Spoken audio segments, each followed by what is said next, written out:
Hello, friends. It's Chapo. I mean, I don't know, like how you guys feel about this, but I'm pretty stunned by the news that Elon Musk won't be going through with buying Twitter. What? No. No way. Mr.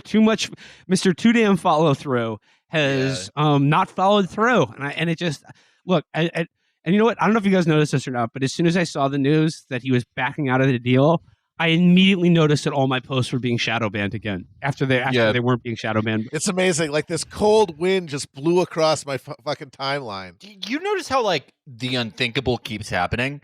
Like Shinzo Abe was known in his life for not being shot to death. What happened? That was his thing. Yes, yeah, he was Elon Mr. Musk, Too Damn not shot in the back. It had never happened to him before. Elon Musk, known for doing everything he'll say he'll do all the time. The reason that we have self-driving cars and have a manned mission to Mars. Butlers. We have Mars colonies. We have let's not forget the tunnels. I mean, if there isn't, like, if you cannot look at the tunnels and not see that this guy is a fucking fraud. Like, that to me is the tunnels. The distance between the promise of what he was like pushing and what he actually followed through with, it's like nothing he says means anything. Yeah. But the thing is that he's saying now he doesn't want to do it, but people are pointing out, well, he said he would, and now they might sue him. And my God, what if he gets sued into like being forced to buy Twitter? Well, I don't think that like they necessarily want him to buy Twitter, but I do think I think they want like a nice severance. Yeah, they want to squeeze him, which is like kind of the board's duty. He's supposed to be on the hook for like $1 billion fee for backing out, but I think they want to negotiate like from that as the basement and try to get like a better deal from him. Because it would be really weird to like force him to buy the company. It's like, well, yeah, it's not like he just backed out of the deal. He backed out of the deal while spending like a month disparaging the core business of the thing he was trying to buy. That was pretty wild. All its like executives, like, yeah, no, it's. I mean, there's no reason that it has to be capped at just $1 billion. Like, yeah, there are a lot of, especially in Delaware, they're suing him in Delaware. They may end up executing him. I know everyone made fun of that Charles Gasparino when they're like, court has shooters. Okay, yeah, Delaware. They'll send the faceless men of Bravos after you. Yeah, if you get sued in Delaware for like ripping the tag off your mattress, you're going to ADX Florence. Yeah, you cannot break laws against companies there. It's not going to happen. No, everyone made fun of Charles Gasparino for saying Elon was going to go to prison, but now that I know it's in Delaware, he's at least going to prison. They have a dungeon underneath the Chancery Court. The Chancery Court may send the Gold Cloaks to kill all his bastards and end his line forever. And I'm saying this as a legal expert. They're going to put him in the tower with the two brothers. Yeah. The princes. Did you see? I think that Elon legitimately has been sourcing legal representation from people that reply to him because he made it. Yeah, he made a like iFunny meme today where he's like, basically, oh, this is actually working out in my favor because they're going to have to go to court and admit that there are bots on their website, which no one has like ever contested that there are bots on Twitter. What happens if Twitter admits there are bots on Twitter? They're like, oh, you, Elon Musk, who said that one of the reasons you wanted to buy Twitter was to clean up the bot problem, you're actually completely in the right. Because this thing that you acknowledged was a part of the business you wanted to buy. What does he think's going to happen? Yeah, he's basically like he's crowdfunding his like advice from Twitter because he's decided, oh, I have like the world's greatest algorithm at my disposal. Like this is real time reality, like being reflected by all these people. But it's like, no, this is a very specific subsector of internet addicted goons. The Redditors of the world, essentially. And like what they're telling you is like it's not grounded in anything other than their fantasy.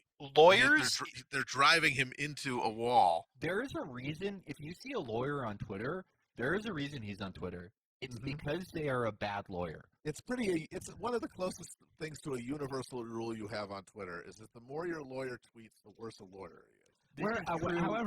However, if your lawyer's on TikTok, like that guy who gets people off drunk driving charges, that guy's great. That's where all the good legal advice is on TikTok. I mean, like, but doesn't this whole saga doesn't that sort of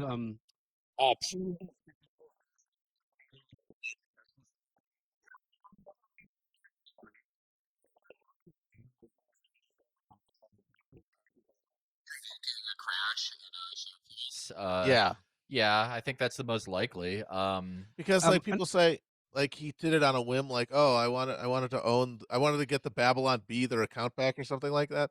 Like that could be what he thought he did it, but the real reason he had to do it is because that money had to go somewhere because it couldn't stay in that stock because it's gonna go down.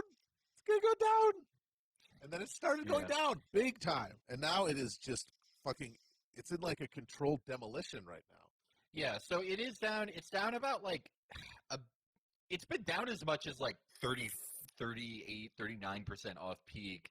I think it's down about like 20, like less than that now. It shot back up into the 700s, which is still fucking ridiculous. Fucking ridiculous for a company that's like most people who haven't completely drinking the Kool-Aid think it is going to get eaten alive by like actual car manufacturers getting into EVs. Yeah, companies that actually have factories and put out automobiles. That have actual production capacity. Yeah. Yeah. They're not putting them together like fucking like matchbook. Oh, fuck. What are they called? Soapbox derby. That's what I was trying to think of. Just slapping them together in the factory. And then they go out and they blow up. Wait. So, they literally blow up. Wait a second. But companies like Honda or Ford or Chevrolet, if they start making electric cars, like, can they compete with a company though that will keep you inside the electric car when it's on fire though? Because a lot of these companies have a very like sort of like old style of like they're stuck in the 20th century where the idea is that you should be able to get out of a car if it's on fire.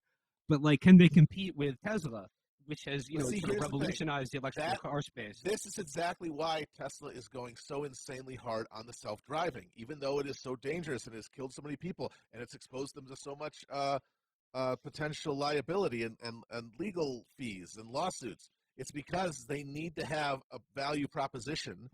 If okay, yeah, there's other EVs out there, but we're the only ones that are self-driving. And then in that thing, they're once again in the position they were before, where they're dominating the market. And of course, that's a fantasy, and it's getting people killed. But it's the value proposition of the stock right now. I want to point out that Elon Musk has said that Tesla.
I know the deck is stacked against you if you like sue a company in America, but that does not seem like legally sound advice.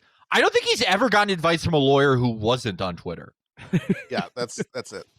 And obviously, it's terrifying how many of these cars just burst into flames. But what's kind of funnier, because it's, I guess, less dangerous, is the cars that just brick, where it will be driving, and then the entire computer system will shut off, so it will just come to a halt and not be able to be moved. And not even be able to be moved, like, rolled, because you can't put it into fucking neutral. Yeah. It's a they did something amazing. They developed a car that runs on Windows 10. But like to this question about like what was motivating his desire to buy Twitter, the best answer to that I got, I don't know who tweeted it, but it was like, it made perfect sense to me, was that like Elon was going to try to buy Twitter so that he could curate a kind of Goodbye Lenin style alternate reality where like 2006 era internet just exists forever, and he can do Chuck Norris memes and be where Bacon never stopped being epic. And like he can just live in that cosseted reality of like him surrounded and his by people who want to believe every new bullshit thing he makes up. Like if everyone believes in him, then it doesn't matter that none of it ever happens because they just have to believe he'll figure it out eventually. You know what Twitter should do to punish Elon? In addition to squeezing him for a few billion, they should ban every Dutch person from Twitter. 99% of Elon Musk supporters are Dutch. It's true. The Dutch are freaks. The Dutch are some of the worst people online. They're a nation of engineers. Come on, what are we talking about here? Yeah, Dutch people are nerds. If you ask a Dutch person to transcribe their dreams, it's in Rage Comics. That's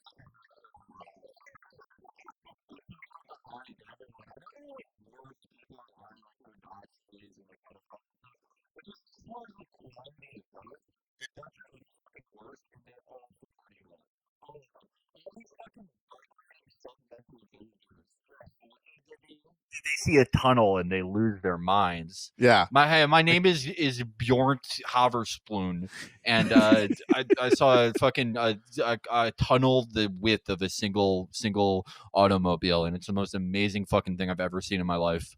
I don't know what it is about those people. Creating the future, and people they want to hate him for it. Yeah. That's if they get rid of Dutch people, no one is supporting him. No one but the bots. Yeah, ban the Dutch. Yeah. Well, here's another. Moving on from